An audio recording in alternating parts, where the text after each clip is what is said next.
What's up, everybody? It's Luke James, not the singer. If you're looking to get your music reviewed, you can hit up this email that's right here. But today I'm going to hit you up with another episode of The Rundown where I give you some very quick and to the point reviews. These are all albums that I did listen to and take some brief notes on, but I'm not breaking them down as much as I did if I did a solo review, because sometimes I just can't keep up. Now, you guys have had plenty of requests, and that's usually what helps shape these rundown episodes. And I'm going to start with one of the most requested reviews, and that is for Rich Brian's album, The Sailor.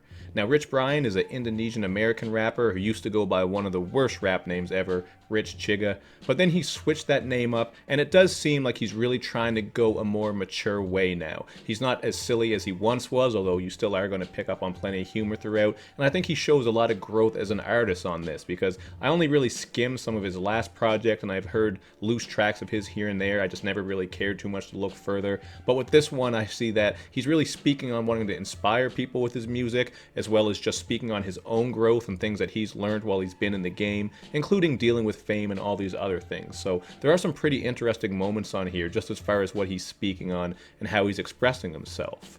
And when it comes to the production, you really are getting a lot of versatility here, which I thought was pretty cool. It doesn't make for the smoothest, most cohesive listen, but at least it shows that he isn't afraid to try new things, and he does have some pretty cool beats. So you're going to get some big bangers, you're going to get some more pop rap jams, laid back guitar joints, and he's also singing with some pretty catchy and smooth harmonies and layers. I actually was kind of more impressed with him as a singer than I was as a rapper, so some of the songs where he's working those nice vocals really stuck out to me, because I don't think his rapping is that amazing. He has some nice flows once in a while, and he certainly shows potential, but I didn't really find myself being grasped by his vocal performance, and some of the rhyme schemes and stuff aren't anything overly new, so the rapping side of things wasn't too amazing to me. Not to mention that he's got some pretty bad lines on here, like Amazon Prime flow, I'll always deliver. That shit is just too straightforward and basic. And then you're getting all kinds of other really cheesy sexual bars that are probably supposed to be funny, but they just aren't. Like when he says, suck on her nipple like bon appetit.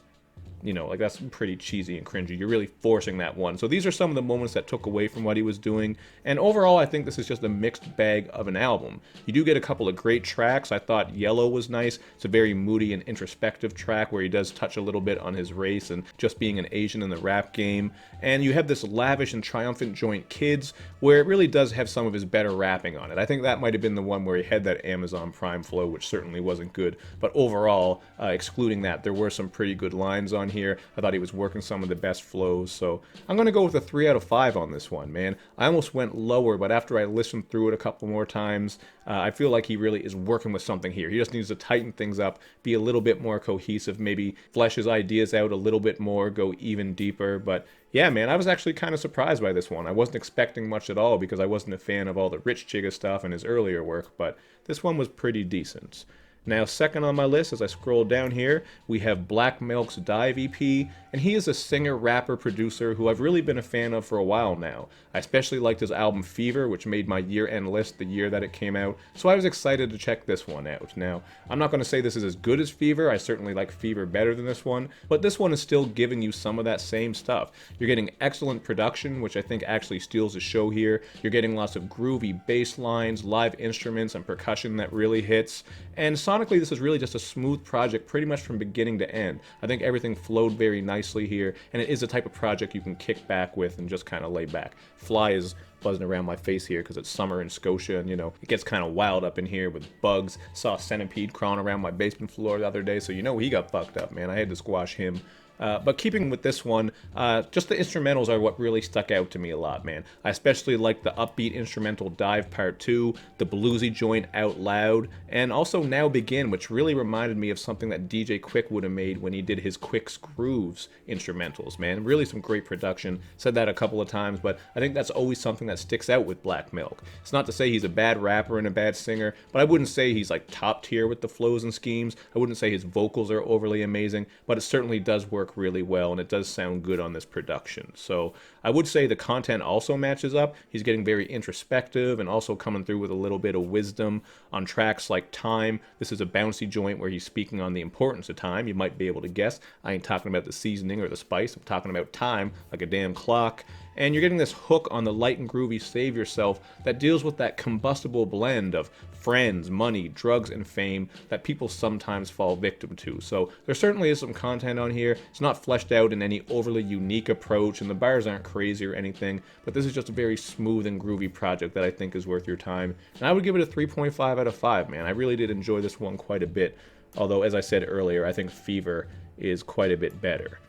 Now, next we have BJ the Chicago Kid with 1123, and this was one of the best albums of this episode of The Rundown, man. It just beat out Black Milk by a little bit, even though they are going to get the same score. So, spoiler alert, this one is a 3.5 out of 5 too. But I've always felt like BJ the Chicago Kid has a great voice. Every time you see him featured, he really steals the show. He has sort of a traditional R&B sound where he does bring some really nice layers and harmonies, and he shows that off on here on songs like Time Today, Can't Wait, Too Good, and Close. These ones are kind of dealing with that love, sex, and relationships type of stuff, and just sonically, I do like the traditional sound of this, because that's hard to find these days, man. A lot of R&B these days is a bit more rapish, with maybe some trap instrumentals, auto-crooning, and shit like that, but these ones had that more old school, maybe even 90s sound, you might say. I think traditional is probably the safest word to say here, but those are some of the moments on here that I liked. But he does give you some versatility. You're going to get the glitzy club joint Champagne and back it up with Eric Bellinger. This one is just made for slow winding in the club.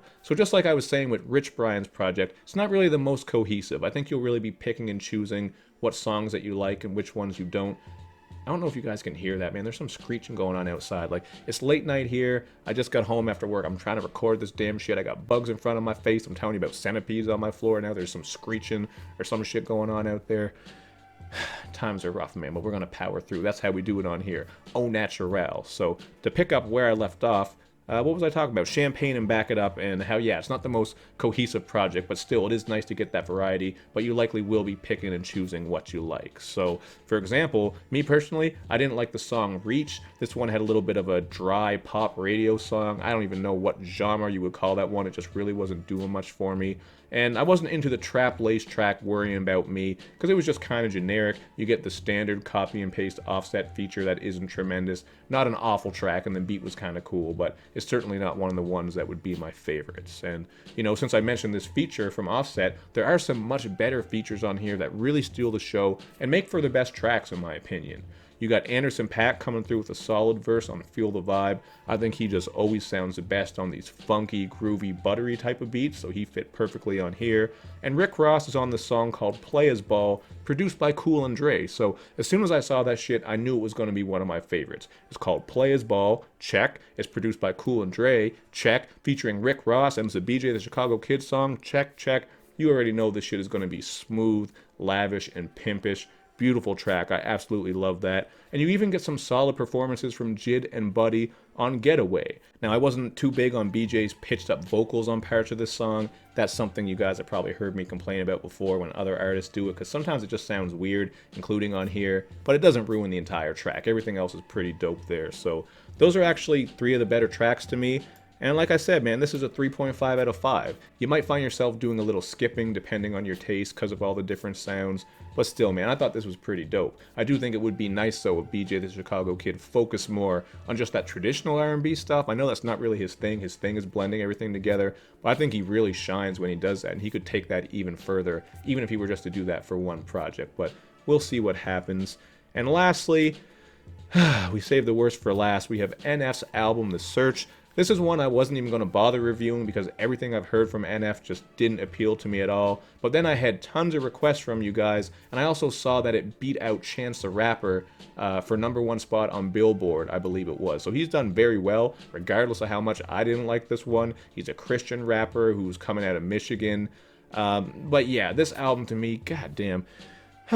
Man, just even talking about it makes me tired. This shit went on and on. It's like an hour and 20 minutes. And while I do appreciate the content he gets into here, because he's very personal and honest, something I will always respect from an artist, so that side of things is certainly cool to me. I'm not going to hate on him for opening up about mental illness, suicidal thoughts, depression, and all that. It's important to let it out and speak on it. But like I said, sonically, it's just very gloomy. A lot of these beats are kind of trappy with those dark elements, eerie elements. You're going to hear choral sections as well as strings. I didn't think the production on here was amazing, but according to Twitter, these are some of the most unique and best they've ever heard. I'm not picking up on that.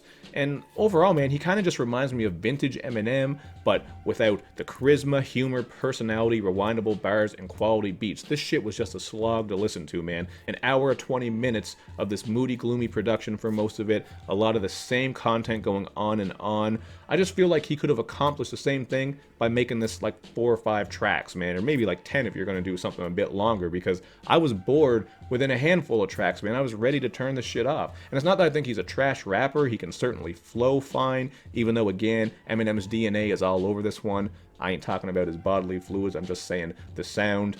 And since I am mentioning Eminem once again, he actually took a shot at him on the song The Ringer, where he was talking about NF being a clone of him from the recovery days. So I thought that was kind of funny. I certainly pick up on that. I think it's fair to draw those comparisons. Not to say they're identical, but there are certainly plenty of things here that you can pick at that are very similar. So, you know, from a technical standpoint, he's fine. He picks up the speed once in a while, brings in some singing, but this shit just did not keep my attention, man. It just really gets repetitive and samey. And yeah, man, that's about all I can say about this one. I'm going to go with a 2 out of 5. Just a slog of an album. But hey, apparently people love this shit. It's putting up numbers. A lot of people were requesting this. But to me, it's just so dry, bland, and boring. It's actually kind of amazing to me how a guy can be a pretty decent rapper and be speaking on all these things, but still make a project that's not overly interesting or engaging, man. At least it wasn't to me, but I'm sure you guys will let me know. So hit me up in the comment section with your thoughts on these projects. Let me know what you think. Again, these are just some very quick takes on it, so if I miss something, feel free to let me know. Sometimes I can't sit with a project for a long time and break everything down, but I like to do requests, man. You guys wanted to hear me speak on these ones, so here you go. Again, let me know in the comment section what you think. Make sure you do all that good YouTube and social media stuff where you show me love and you show me lots of it. Thank you for watching, everybody. I will see you next time.